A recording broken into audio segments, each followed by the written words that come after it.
السلام علیکم ورحمۃ اللہ وبرکاتہ۔ الحمد للہ رب العالمین والصلاة والسلام علی نبینا محمد وعلی آلہ واصحابہ ومن تبعهم بإحسان إلی یوم الدین، اما بعد فاعوذ باللہ السمیع العلیم من الشیطان الرجیم، بسم اللہ الرحمن الرحیم۔ قد جاءکم من اللہ نور وکتاب مبین یہدی بہ اللہ من اتبع رضوانہ سبل السلام ویخرجہم من الظلمات الی النور بإذنہ ویہدیہم الی صراط مستقیم۔ محترم ناظرین، اس سے پہلے والی ملاقات میں آپ کے سامنے یہ بات ذکر کی گئی تھی کہ اللہ رب العزت نے اپنی اس آخری کتاب کو اور اپنے اس آسمانی دستور کو نور سے تعبیر کیا ہے۔ اس کتاب الہی کو اللہ رب العزت نے نور قرار دیا ہے۔ نہ صرف یہ کہ نور قرار دیا ہے بلکہ اللہ رب العزت نے فرمایا ہے وَأَنزَلْنَا إِلَيْكُمْ نُورًا مُبِينًا، کہ ہم نے تمہاری جانب واضح اور روشن نور اور روشنی نازل فرمائی ہے۔ تو جس کتاب کی یہ نور یا روشنی صفت قرار دی گئی ہو، تو کیا یہ بات عقل میں آ سکتی ہے کہ وہ کتاب اتنی مشکل ہو کہ جس امت کے لیے اس کو ہدایت نامہ قرار دیا گیا ہو اسی کی سمجھ میں نہ آئے، اور جب سمجھ میں آنا ممکن نہ ہو اور بہت دشوار ہو تو پھر اس پر عمل کیسے کیا جائے گا؟ اس سے ہدایت اور رہنمائی کیسے حاصل کی جائے گی؟ اللہ رب العزت نے یہی ایک آیت نہیں ہے جس میں قرآن مجید کو نور قرار دیا ہے۔ میں نے اس سے پہلے آپ کے سامنے وہ آیتیں ذکر کی تھی جن میں اللہ رب العزت نے 4 اور مقامات ہیں جہاں قرآن کو نور قرار دیا ہے، اور جس آیت کے سلسلے میں کچھ گفتگو کی گئی تھی وہ سورہ مائدہ کی آیت نمبر 16 تھی، جس کی آپ کے سامنے تلاوت کی گئی ہے۔ اللہ رب العزت نے اس آیت میں فرمایا ہے قد جاءکم من اللہ نور و کتاب مبین، یقیناً اللہ رب العزت کی جانب سے تمہارے پاس نور آیا ہے اور واضح کھلی کتاب آئی ہے۔ یہاں نور سے مراد قرآن مجید ہے، یہ آپ کو بتلایا گیا تھا۔ لیکن افسوس کی بات یہ ہے کہ اس امت میں کچھ لوگ ایسے بھی ہیں جو کتاب اللہ اور سنت رسول کو دین اور شریعت کا ماخذ مصدر تسلیم نہیں کرتے ہیں، نہیں مانتے ہیں۔ ان کے نزدیک دین اور شریعت کا ماخذ اور مصدر ان کا اپنا دل ہے، ان کی اپنی خواہشات ہیں۔ ان کے دلوں کے اندر جو چیزیں پیدا ہوتی ہیں اور جو خیالات، چاہے وہ صحیح ہو چاہے وہ غلط ہو، جو خیالات دل پر گزرتے ہیں انہی کو وہ دین اور شریعت کا نام دیتے ہیں، اور اس کو اصطلاحی الفاظ میں طریقت کہا جاتا ہے، قرآن اور حدیث سے جس کی کوئی دلیل موجود نہ ہو، اور کہتے ہیں کہ یہ وہ علم ہے جو سینہ بسینہ منتقل ہوتا ہے۔ لہٰذا انہوں نے یہاں نور سے مراد اللہ کے رسول صلی اللہ علیہ وسلم کو لیا ہے، کہ یہاں نور سے مراد اللہ کے رسول صلی اللہ علیہ وسلم ہے، اور اسی بنیاد پر کچھ ایسی گھڑی ہوئی حدیثیں بھی ذکر کی جاتی ہیں جن سے اس بات کو تقویت دینے کے لیے کہ اللہ کے رسول صلی اللہ علیہ وسلم نور ہیں، اور وہ بھی نور کیسا ہے؟ اللہ رب العزت نے اپنی ذات کے نور سے اللہ کے رسول صلی اللہ علیہ وسلم کو پیدا فرمایا ہے، اور اس کو اولیت عطا فرمائی ہے. سب سے پہلے اللہ کے رسول کے نور کو پیدا کیا گیا ہے اور آپ کے نور سے ساری کائنات کو بنایا گیا ہے، پیدا کیا گیا ہے. اس طرح کے دعوے کیے جاتے ہیں. حالانکہ یہاں دو صفتیں جو ذکر کی گئی ہیں، نور اور کتاب مبین، ان دونوں سے مراد قرآن مجید ہے. اللہ رب العزت نے قرآن مجید کو نور اور روشنی قرار دیا ہے. اور اگر ان لوگوں کی بات تسلیم کر لی جائے کہ ٹھیک ہے کہ اللہ کے رسول صلی اللہ علیہ وسلم کی جو صفات ہیں اور جو آپ کے اوصاف حمیدہ ہیں ان میں سے ایک صفت نور بھی ہے اللہ کے رسول صلی اللہ علیہ وسلم کی، لیکن سوال یہ ہے کہ اللہ کے رسول صلی اللہ علیہ وسلم کون سا نور ہے؟ نور کی تو بہت ساری قسمیں ہیں، کون سا نور ہے اللہ کے رسول صلی اللہ علیہ وسلم؟ تو اللہ کے رسول صلی اللہ علیہ وسلم مان لیتے ہیں کہ آپ نور ہیں، روشنی ہے، لیکن کون سی روشنی ہے؟ نور ہدایت ہیں اللہ کے رسول صلی اللہ علیہ وسلم. اس لیے کہ آپ کی ذات کے ذریعے سے اللہ رب العزت نے کفر و شرک کی تاریکیوں کو ختم کیا اور آپ کو ذریعہ اور سبب بنایا ہے کفر اور شرک کی تاریکیوں کو ختم کرنے کا. اس اعتبار سے اللہ کے رسول صلی اللہ علیہ وسلم نور ہے اور روشنی ہے، لیکن یہ اللہ کا وہ نور نہیں ہے اللہ کے رسول کہ اللہ رب العزت نے اپنی ذات سے پیدا فرمایا ہے. اور اسی بنیاد پر یہ دعویٰ بھی غلط ہے کہ اللہ کے رسول صلی اللہ علیہ وسلم کا سایہ نہیں تھا. آپ کا سایہ بھی تھا، جس طریقے سے ہمارا سایہ ہے، آپ کا سایہ ہے، عام انسانوں کا سایہ ہوتا ہے، اسی طریقے سے اللہ کے رسول صلی اللہ علیہ وسلم کا سایہ بھی تھا. تو اللہ کے رسول نور ہیں لیکن نور ہدایت ہے، اور اللہ کے رسول صلی اللہ علیہ وسلم نور مجسم نہیں ہے. آپ کا جسم نورانی نہیں تھا، آپ نور سے آپ کو پیدا نہیں کیا گیا ہے.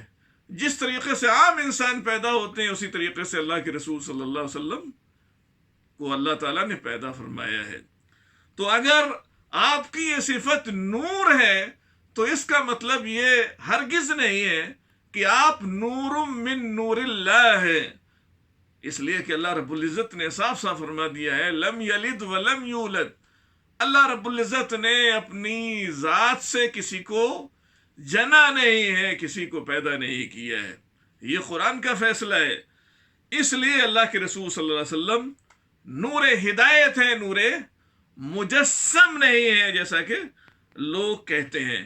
اور اس کی دلیل یہ ہے، قرآن کی آیت ہے، اللہ رب العزت نے ارشاد فرمایا سورہ احزاب کے اندر یا ایھا النبی انا ارسلناک شاہدا ومبشرا ونذیرا وداعیا الی اللہ باذنہ وسراجا منیرا، کہ اے نبی ہم نے آپ کو گواہی دینے والا بنا کر بھیجا ہے، خوشخبری سنانے والا، ڈرانے والا لوگوں کو بنا کر بھیجا ہے. وَدَاعِيًا إِلَى اللَّهِ بِإِذْنِهِ، اور اللہ کے حکم سے اللہ کے دین کی طرف داعی دعوت دینے والا بنا کر بھیجا ہے. وَسِرَاجًا مُنِيرًا، اور آپ کو روشن چراغ بنا کر ہم نے بھیجا ہے انسانوں کے درمیان. تو معلوم یہ ہوا کہ اللہ کے رسول صلی اللہ علیہ وسلم نور ہے لیکن نور مجسم نہیں ہے بلکہ نور ہدایت ہیں. اس لیے کہ اللہ کے رسول صلی اللہ علیہ وسلم کے ذریعے سے کفر و شرک کی روشنیاں کفر و شرک کی تاریکیاں چھٹ گئیں اور لوگوں کو آپ کے ذریعے سے ہدایت ملی، اسلام لائے، اسلام میں داخل ہوئے. لیکن اس کا یہ مطلب نہیں ہے کہ اللہ کے رسول صلی اللہ علیہ وسلم کا بدن اور آپ کا جسم نور کا تھا. جو اللہ رب العزت کی جو صفت ہے نور، اس سے بھی اللہ تعالیٰ نے اللہ کے رسول صلی اللہ علیہ وسلم کو پیدا نہیں فرمایا ہے. تو میں عرض یہ کر رہا تھا کہ جو کتاب الہی اللہ رب العزت نے اس امت کو عطا فرمائی ہے وہ نور ہے، واضح روشنی ہے، تو آخر اس کے اتنے مشکل ہونے کا کیا مطلب ہے کہ جو سمجھ ہی میں نہ آئے. لیکن افسوس کا مقام یہ ہے کہ امت کو ایک زمانے سے اس بات میں مبتلا کیا گیا ہے اور اس بات میں رکھا گیا ہے کہ یہ کتاب تمہارے سمجھنے کے لیے نہیں ہے، تمہاری سمجھ سے بالا تر ہے، تمہاری سمجھ میں نہیں آئے گی. اللہ رب العزت نے میرے سامنے ایک اور آیت ہے سورہ اعراف کی، اس کے اندر بھی قرآن کریم کو نور اور روشنی قرار دیا ہے. فرمایا فالذین آمنوا بہ، وہ لوگ جو اللہ کے رسول صلی اللہ علیہ وسلم پر ایمان لائیں گے.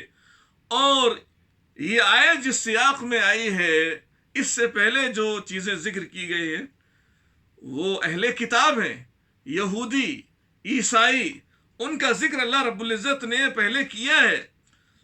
لیکن یہاں الذین آمنوا کے اندر سارے لوگ شامل ہیں جو بھی اللہ کے رسول صلی اللہ علیہ وسلم پر ایمان لائیں گے.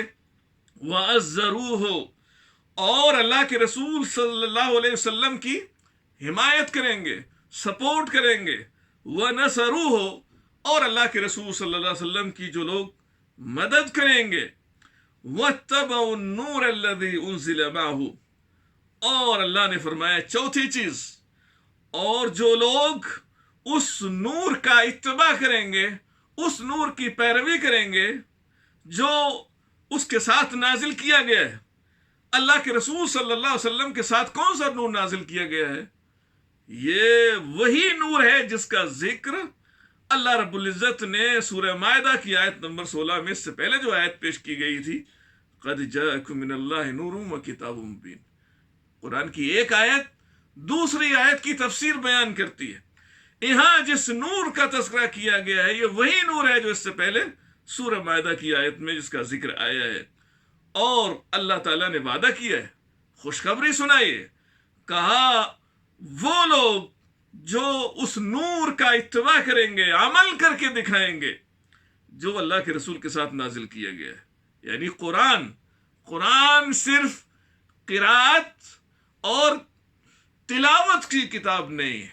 یہ قرات، یہ تلاوت، یہ ابتدائی مرحلہ ہے قرآن کا، اس کا ابتدائی حق ہے یہ. لیکن قرآن عمل کرنے کے لیے اللہ تعالیٰ نے ہمارے اور آپ کے نازل فرمایا ہے. کہا جو لوگ اس نور کا اتباع کریں گے جو نبی کے ساتھ نازل کیا گیا ہے. یہ 4 صفات اللہ تعالیٰ نے یہاں بیان فرمائی ہیں. ایک تو اللہ کے رسول صلی اللہ علیہ وسلم پر ایمان لانا، اور دوسری بات یہ کہ اللہ کے رسول کی حمایت کرنا، تیسری بات اللہ کے رسول کی مدد کرنا، چوتھی بات جو دستور، جو قانون دیا گیا ہے آپ کو نور کی شکل میں، روشنی کی شکل میں، اس پر عمل کر کے دکھانا. تو 4 باتوں پر جو لوگ عمل کریں گے ان کے لیے کیا خوشخبری ہے؟ اولئک هم المفلحون. اللہ تعالیٰ نے فرمایا کہ یہی لوگ کامیاب اور کامراں ہیں، دنیا کی زندگی ہو یا آخرت کی زندگی ہو. دنیا اور آخرت کی زندگی میں کامیاب اور کامراں وہ لوگ ہوں گے جن کے اندر یہ صفات موجود ہوں گی. اور ان میں سے ایک اہم صفت یہ ہے کہ جو قرآن کریم پر، اس نور اور اس روشنی پر عمل کر کے دکھائیں گے جو اللہ کے رسول صلی اللہ علیہ وسلم کے ساتھ نازل ہوا ہے. لیکن افسوس کی بات یہ کہ اس امت نے اس کتاب الہی کو صرف تلاوت کی کتاب سمجھا ہوا ہے، قرات کی کتاب سمجھا ہوا ہے. عمل کر کے دکھائیں، یہ لوگ یہ بات سمجھنے کے لیے تیار نہیں ہے. لہذا اس سے یہ بات سمجھ میں آتی ہے کہ جو لوگ اس کتاب الہی پر عمل نہیں کریں گے، اس روشنی کو فالو نہیں کریں گے، تو ایسے لوگ کیا ہوں گے؟ ایسے لوگ یقینی طور سے ناکام ہوں گے، خاسر ہوں گے، نامراد ہوں گے، دنیا کے اندر بھی اور آخرت کے اندر بھی.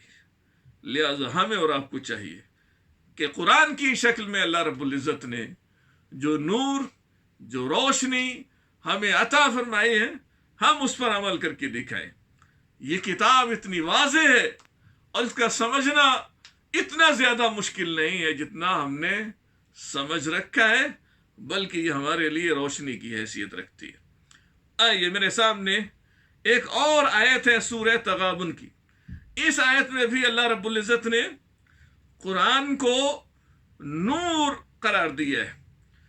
اللہ تعالیٰ کا ارشاد ہے فَآمِنُوا بِاللَّهِ وَرَسُولِهِ وَالنُّورِ الَّذِي أَنزَلْنَا وَاللَّهُ بِمَا تَعْمَلُونَ خَبِيرٌ. اللہ رب العزت ارشاد فرماتا ہے فَآمِنُوا بِاللَّهِ وَرَسُولِهِ، اللہ پر ایمان لے آؤ، اس کے رسول پر ایمان لے آؤ. وَالنُّورِ الَّذِي أَنزَلْنَا، اور اس نور، اس روشنی پر ایمان لے آؤ جو ہم نے نازل کیا ہے. جیسا کہ اس سے پہلے والی آیت میں اللہ رب العزت نے یہ بات ذکر فرمائی. اور ایمان لانے کا لازمی تقاضا ہے. ایمان صرف زبان سے اقرار کر لینا یہ کافی نہیں ہے، بلکہ مکمل طور پر ایمان جس کو کہا جاتا ہے وہ زبان سے اقرار کرنا، دل سے تصدیق کرنا اور اعضاء و جوارح سے عمل کر کے دکھانا، یہ مکمل ایمان ہے. تو ایمان کا مطلب یہ نہیں ہے کہ ہم قرآن پر زبان سے اقرار کر لیں کہ ہم اس کتاب پر ایمان رکھتے ہیں اور اس کے تقاضوں کو پورا نہ کریں، عمل کر کے نہ دکھائیں، بلکہ ایمان کے ساتھ عمل بھی اس کا لازمی جز ہے. اور اللہ رب العزت نے قرآن کریم کے اندر جہاں بھی کہیں لفظ ایمان کا تذکرہ فرمایا ہے تو اس کے ساتھ ساتھ عمل کا ذکر بھی اللہ رب العزت نے کیا ہے. اس لیے صرف زبانی اقرار ایمان کے طور پر قابل قبول نہیں ہوگا. کہا اس نور پر ایمان لاؤ جو ہم نے نازل کیا ہے، اور یہ وہی نور ہے جس کی روشنی کفر و جہالت کی تاریکیوں کو یکسر ختم کر دیتی ہے. قرآن کفر و شرک کی، جہالت کی، گمراہیوں کی ساری تاریکیوں کو ختم کرنے والی کتاب ہے. لیکن یہ بات ہمیں کب معلوم ہوگی؟ اس وقت معلوم ہوگی جبکہ ہم اس کو سمجھ کر پڑھنے کی کوشش کریں گے. اور اس کے بعد اللہ رب العزت نے فرمایا واللہ بما تعملون خبیر، اور اللہ رب العزت جو کچھ بھی تم کر رہے ہو اس سے باخبر ہے، آگاہ ہے. تم اللہ پر صحیح معنی میں ایمان رکھتے ہو یا نہیں رکھتے ہو، یا صرف زبانی اقرار ہے، اللہ تعالیٰ اچھی طریقے سے جانتا ہے. تم اللہ کے رسول صلی اللہ علیہ وسلم پر ایمان صحیح معنی میں رکھتے ہو نہیں رکھتے ہو، اللہ تعالیٰ تمہارے دلوں کی حال سے آگاہ ہے. اور اس نور، اس روشنی پر، قرآن پر صحیح معنی میں ایمان رکھتے ہو یا نہیں رکھتے ہو، اور اس کتاب پر ایمان کے تقاضوں کو پورا کرتے ہو یا نہیں کرتے ہو، اللہ رب العزت اچھے طریقے سے جانتا ہے، آگاہ ہے. اور اسی کے اعتبار سے اللہ تعالیٰ ہمیں اور آپ کو جزا یا سزا دے گا اپنے یہاں. تو معلوم ہوا کہ اللہ رب العزت نے جو کتاب ہمارے لیے قانون اور دستور کی حیثیت سے نازل فرمائی ہے وہ سمجھنے والی کتاب ہے. اور فکر و عمل کی اس دنیا کے اندر جتنی بھی راہیں ہو سکتی ہیں، جتنے راستے ہو سکتے ہیں، اور ان راستوں میں سے کون سا راستہ صحیح ہے، کون سا راستہ غلط ہے، کون سا راستہ کامیابی کا راستہ ہے، کون سا راستہ ناکامی کا راستہ ہے، یہ بات ہمیں کہاں سے معلوم ہوگی، کیسے معلوم ہوگی؟ یہ بات ہمیں قرآن کریم کے ذریعے سے معلوم ہوگی. یہ اس نور اور روشنی کے ذریعے سے حاصل ہوگی جو اللہ رب العزت نے قرآن کی شکل میں اس امت کو عطا فرمائی ہے. لیکن شرط اس کے لیے یہی ہے کہ لوگ اس کو سمجھنے کی کوشش کریں، سمجھیں، غور و فکر کریں اور عمل کر کے دکھائیں. آئیے میرے سامنے ایک اور آیت ہے، سورہ شورا کی آیت نمبر 52 ہے. اس میں بھی اللہ رب العزت نے قرآن کریم کی اہمیت کو، اللہ کی جانب سے جو وحی کی گئی ہے قرآن کی شکل میں، اس کی اہمیت کو اللہ رب العزت نے بیان فرمایا ہے. کہ یہ کتنی اہم کتاب ہے۔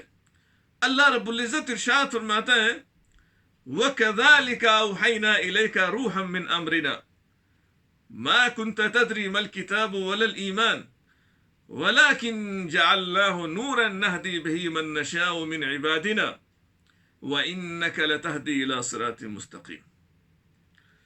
اللہ رب العزت نے ارشاد فرمایا وَكَذَلِكَ أَوْحَيْنَا إِلَيْكَ رُوحًا مِّنْ أَمْرِنَا، اسی طریقے سے ہم نے آپ کی جانب، اللہ کے رسول صلی اللہ علیہ وسلم کو یہاں خطاب ہے، ہم نے اسی طریقے سے آپ کی جانب، جس طریقے سے ہم اس سے پہلے وحی کرتے رہے ہیں نبیوں اور رسولوں کی جانب، آپ کی جانب وحی کی ہے اپنے حکم سے۔ کس چیز کی؟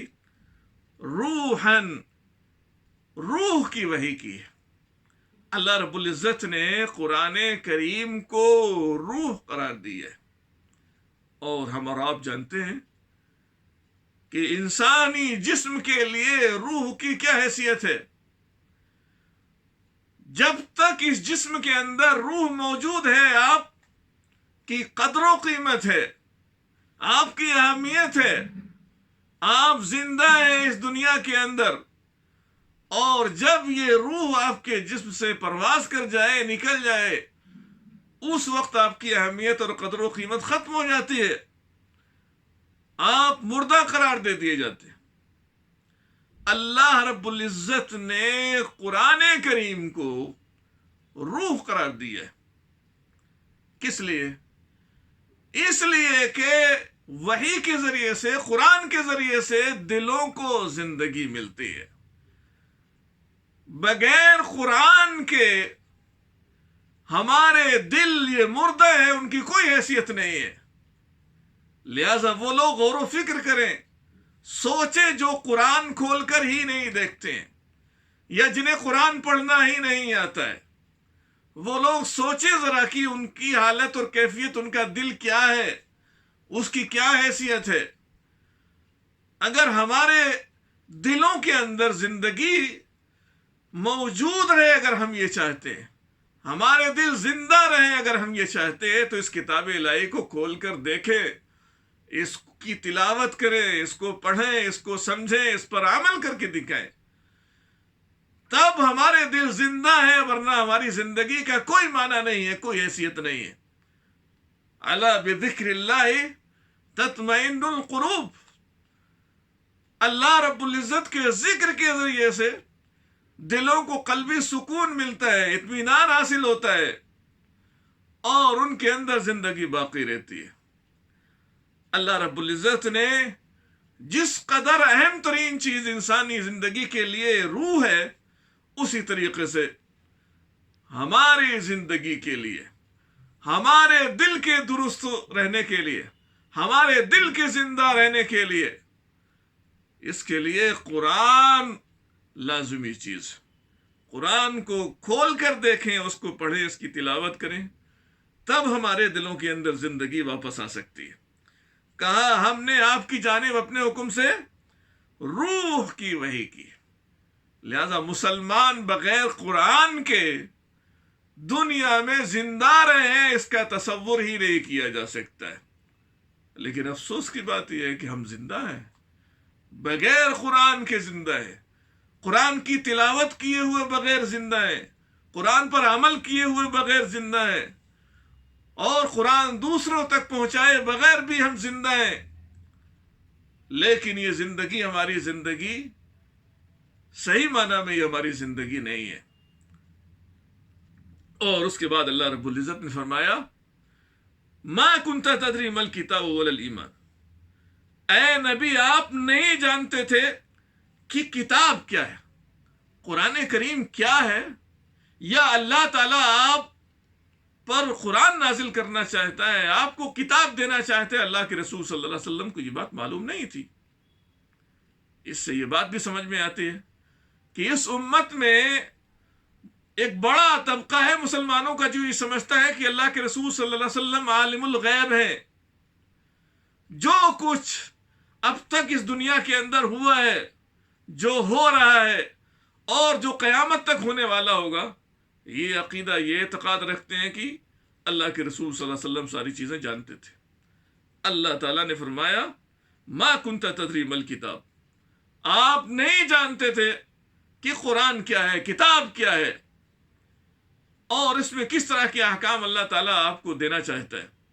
اور یہی وجہ ہے جب پہلی وحی اللہ کے رسول صلی اللہ علیہ وسلم پر اتری، نازل ہوئی، آپ غار حرا میں موجود تھے، جبریل علیہ السلام پہلی وحی لے کر آئے، اور آپ کو اتنی پریشانی لاحق ہوئی، اتنی گھبراہٹ ہوئی، آپ اپنے گھر پہنچے، آپ نے خدیجہ رضی اللہ تعالی عنہ سے کہا